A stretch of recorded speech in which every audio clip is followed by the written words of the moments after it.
संपूर्ण मॅच्युरिटी येण्याच्या आत जर खूप स्वातंत्र्य मिळालं, तर अर्थातच वाईट परिणाम होण्याची शक्यता.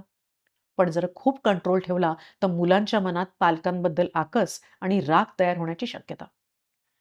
म्हणून मुलांसोबत जेव्हा आपली मतं थोडीशी जुळत नाहीत किंवा ते नकारात्मक वागतायत, ह्याची कुणकुण जरी वाटली ना, तरी पालकांनी मुलांसोबत खेळीमेळीने पण चक्क एक मीटिंग घ्यायची.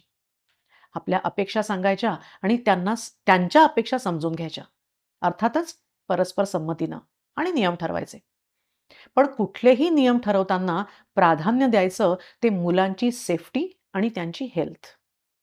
उदाहरणार्थ, व्यसने लागतील अशा घातक सवयी, लायसन्स मिळण्याच्या आधी गाडी चालवणं किंवा वेगानं गाडी चालवणं, उशिरापर्यंत रात्री बाहेर थांबणं, मित्रमैत्रिणींसोबत ब्लाइंड डेटवर जाणं इत्यादी बाबतीत तडजोड थोडी कमीच होईल हे सांगायचं.